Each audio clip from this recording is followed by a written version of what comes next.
that game just really ticked me off.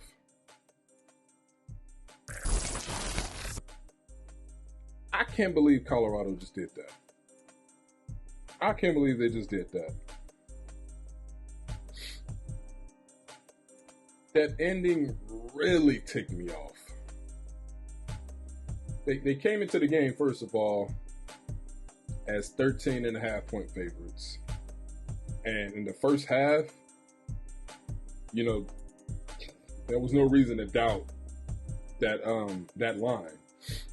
Colorado took, I think they missed the field goal at the end of the first half, but took a 29-0 lead in the second half, and then Stanford came back in the first half, took a 29-0 lead in the first half. Stanford came back and scored 19 straight in the second half. In the third quarter, they scored 19 points, and then they cut it to 29-26, and then Colorado went back up by 10, and Stanford scored the last 10 points of regulation to tie it at 36 all. And then in overtime, and even before overtime, we know that the Buffalo's defense, are not that good. We know they're not good. We know that the offensive line isn't good. But there was so much backpedaling, unnecessary backpedaling by Shadir, putting the offense in harm's way and in tough situations. He did not have to, especially on that interception, he did not have to backpedal. I mean, the play was broken, but he did not have to do that. You gotta understand, you're in a position you can take the field goal. Take the field goal if need be, and yes, your defense isn't that good, but you can't put yourself in a situation where you backpedal like that and just throw something up like that. And rightfully so, it was intercepted in the end zone by Stanford. Rightfully so, it was intercepted. Stanford went down, got the ball back, kicked the field goal, won the game. Shadir put up numbers, of course. He always puts up numbers. He's a really good quarterback.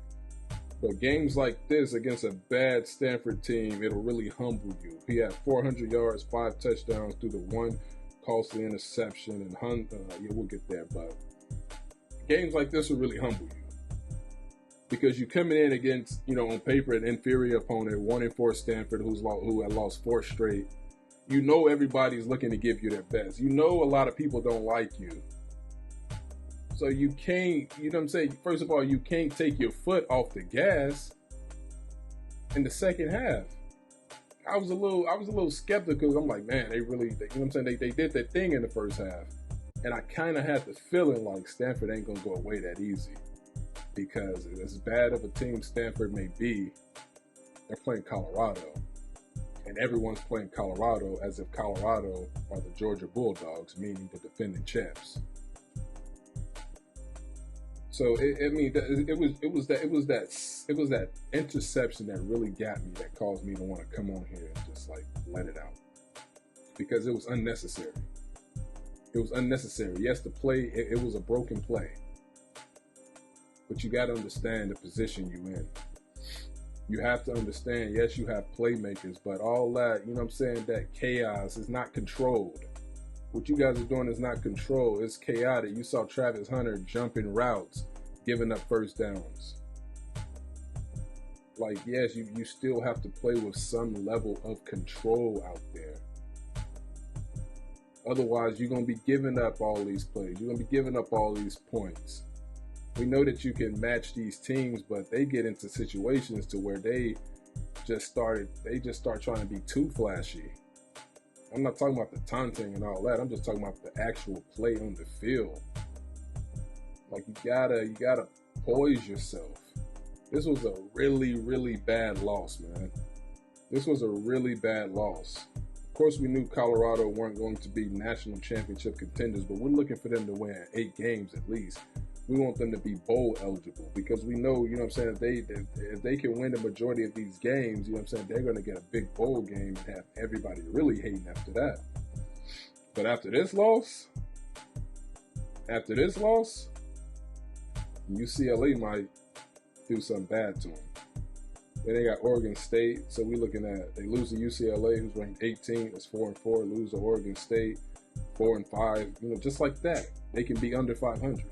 Then they got Arizona, who played USC really tough.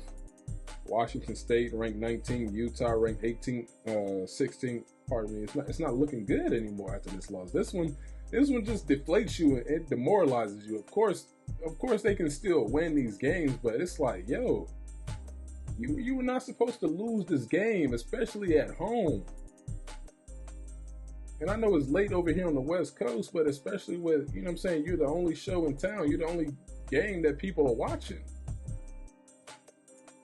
They gotta play with more control and more poise, because it was just too chaotic, especially in that second half. And you saw signs of it in the first half. In the first half, you saw signs of it, of what was to come, and it happened in the second half. Stanford, you know what I'm saying? Everybody's targeting you. They gotta, you know what I'm saying? That interception just really got me, man.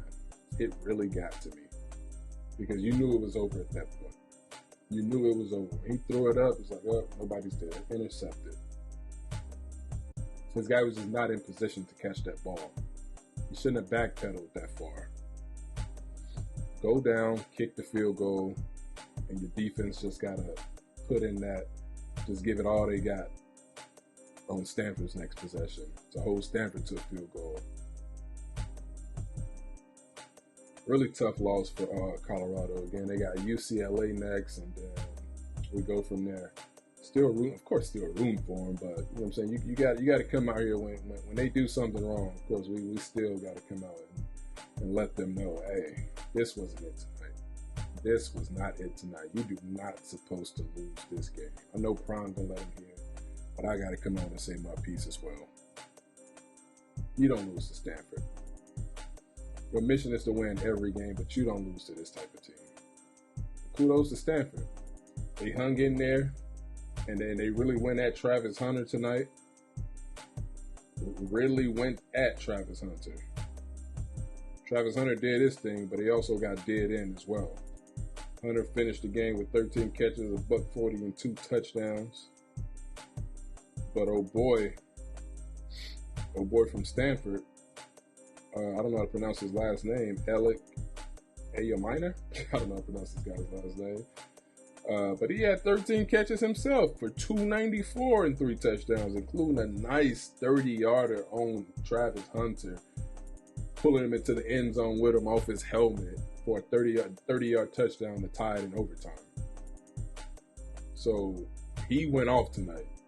And that's what I'm saying. You know what I'm saying? I haven't seen UCLA play, but I know that guy from Arizona, who they have, you know, in a few weeks. I know that game's a long time for them. That's in like 3 weeks. But I'm sure, you know what I'm saying, being ranked 18 in Oregon State, being ranked 15, they got some playmakers over there as well. You know what I'm saying? These schools are bigger schools in Colorado, so they got playmakers. So it's not going to be easy, especially after losing a game like this. You really have to have that mental capacity, fortitude, whatever, to put this one in the rear view, because this was a really bad loss right here. This was a bad loss, especially with 2 ranked teams coming up and a team in Arizona who we can't definitively say that you're better than after losing to Stanford. Got to be better than that, man. Be sure to like, share, comment, subscribe. We'll talk soon. Peace.